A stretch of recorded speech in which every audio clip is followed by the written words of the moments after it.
I got nothing.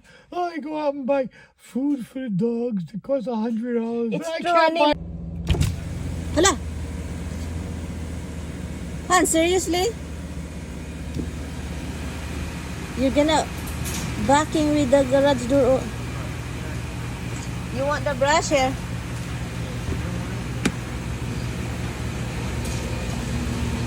Don't forget that. A what? Huh? There was one in here. I know. It's probably in your side. Wait, so let's. No, leave it there. What if we go out there? Hopefully it's gotta be finished in the car. We'll pick it up before you guys leave.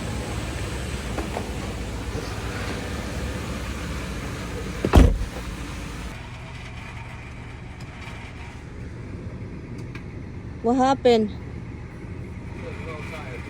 It's fine. You can still drive over there.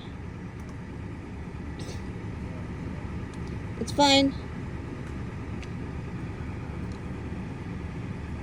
I'm gonna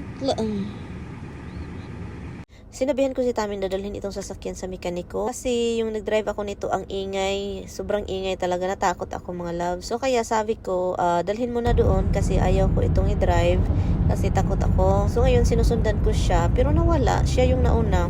Hindi ko na siya makita mga loves. Buti na lang alam ko kung saan yung patungo namin, saan yung destination. Tarot. Mamaya maririnig ninyo, pinagsabihan ako ni Mr. na nahihiya daw ako. Bakit naman ako mahihiya? Sino bang hindi matatakot kapag nag-drive ka ng sasakyan ng sobrang ingay, kulkulukul ko ngayon? Hi, sir. Sir Tami.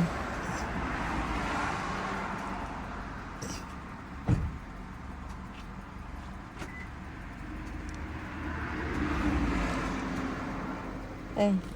Car sounded fine while I was driving. I don't know, would you? Nah, just do it. Han, you will keep coming back.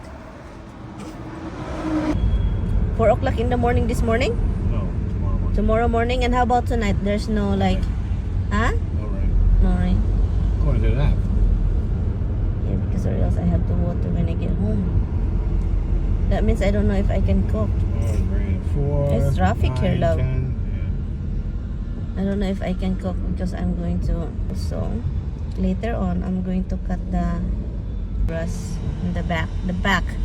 Because Roxy and Misty doesn't like the tall grass. Oh my God, I noticed it. They walk like this steep too. Like I'm the drama. Yeah. Oh, I got no underwear. I got no bras. I got nothing. I go out and buy food for the dogs. It costs $100. It's But I true, can't honey, buy a bra. But I can go to the Philippine store and buy $100 worth of lunch. But I can't buy a bra. I got no car. Even I got 3 cars. I got no car. Oh, I get. hey, I got no rice. my bra. Did you see my bra? Oh, did you see that? Yeah, and whose fault? Because you don't want to buy them. Every time we go to the store, I says, why don't you get some? No. This way you come back. Oh, I got no bra. See, you can buy food for the dogs, but you can't buy me a bra. And now I don't have a car. It's drama central. Now I don't have a car. No car for me. My car is, he took my car. Drama. Uh-oh. He took my... Has a little tiny noise in the car. And she's like, I'm afraid to drive. It's a big loud noise. Called me at work. Big loud noise. I'm afraid to drive. I come back. It's a little tiny rattle on the exhaust pipe. The car drives fine. It's so me. is she really afraid? No. What she is she's embarrassed. She's afraid that somebody might No, look at her. embarrassed. No, it's not embarrassing, It's honey. embarrassed. You know I'm afraid to drive, and now I'm hearing the car making noises. Embarrassed, guys. She's embarrassed. Not afraid, embarrassed. It's not. I'm not embarrassed, hon. It's I'm afraid. Why should I be embarrassed? There's a You know. little tiny noise. I drove the car down to the shop. I told her I could do that. Oh, no, bring it to the shop. I don't want you to do this. No, of course I have to bring it to the shop. The thing was fine. It's like stupid. No, you cannot do it. We need to bring it to the shop. The tire is always flat.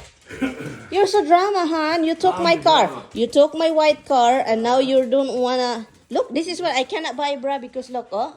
I cannot buy bra because now even just to fix the car a little bit, he's whining. Oh, look at it. Look at it. Whiners. Hey, you have diaper. Take that diaper out, love. Come on. Come on. Come on, let's go. Come on, let's this way. This way. Look. Come on, go. Go, Misty, go. Go, baby. Go, come on. Mga loves, kinuha na namin yung sasakyan kasi tapos na daw. At yun, andun si Mr. sa likuran.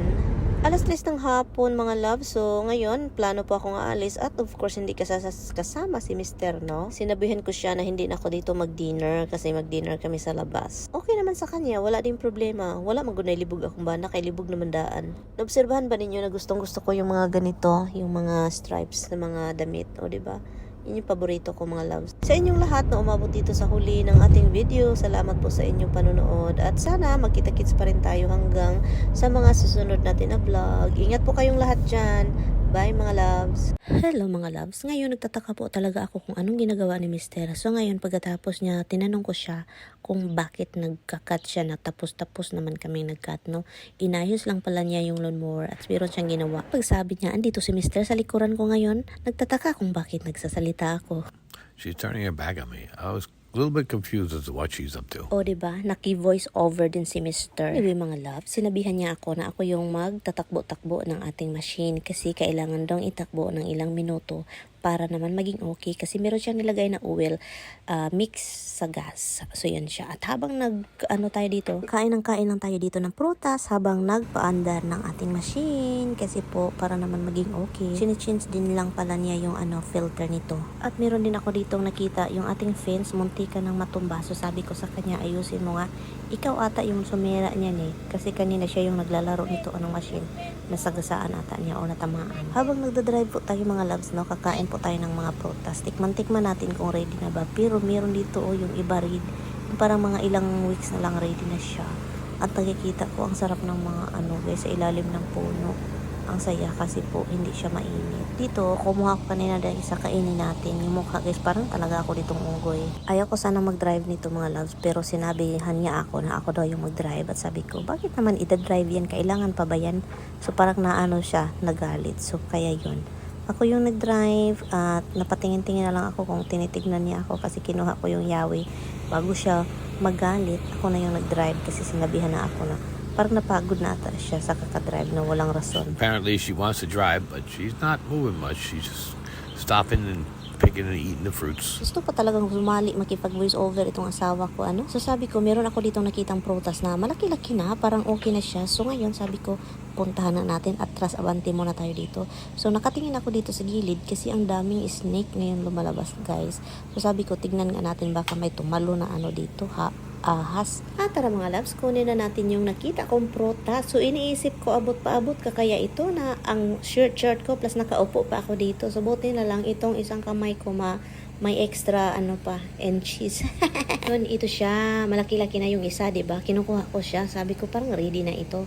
Pero hindi pa talaga siya ready. Pero soft na siya, guys. Mga ilang weeks talaga itong mga prutas ko. Baka September makukuha na natin. O 'di ba, thumbs up si ating dahil po soft at bayabas yung talagang lasa. Well, masarap yung bayabas pero ito masarap guys lalo pag may asin. Hindi ako nakapadalang asin kasi nga nagmamadali akong imanihong itong ni Mr.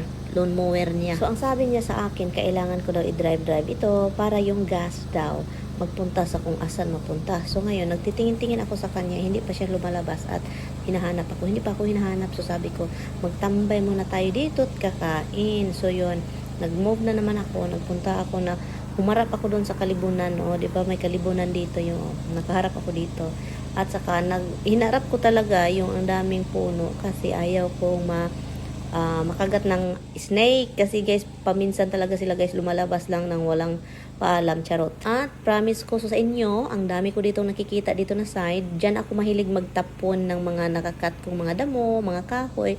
So dito talaga ako palaging nakakita ng ahas. At hindi ko yun nag-vlog kasi nga pag naglilinis ako talaga paminsan, wala na akong vlog diretso na ako sa buhay, no? Na-notice ninyo mga loves, natingin ako ng tingin, o 'di ba? Lumabas na si Mr. at sabi niya sa akin, pabalikin daw niya ako kasi siya daw yung cut dahil po hindi daw niya ako nakikitang nagda-drive. So ako nagmamadaling nag-drive.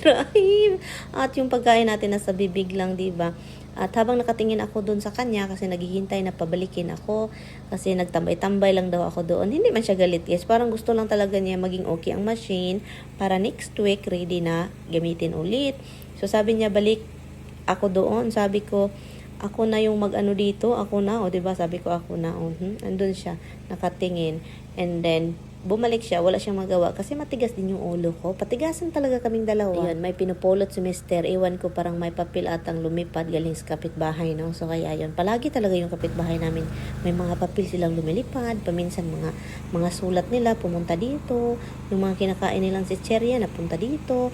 Ganyan yan sila, pero wala na tayong choice kundi pulutin natin yung basura, kundi tayo yung mukhang iwan mga basura sa paligid, pangit tignan mga. So yun, napaisip ako mga loves, dito na yung sides. So ngayon, kuha na naman tayo ng apple. Itong apple namin dito, nagandahan ako ngayon kasi usually, ngayong time na yon ang apple, makikita natin ang daming mga dots, yung mga black dots, mga kumakain, mga hindi kasi ito, walang fertilizer po ito. Organic. So sabi ko, maganda yung apple natin ngayon ba? Wala siyang itim-itim. Hopefully, continuation itong ganito. Sabi ko, almost ready na din po ito. Hintayin na lang natin magpula. Kasi ito siya, masarap siya guys kahit ganyan. As long as soft na yung ating apple. Pero magpula na ito, matamis talaga ito.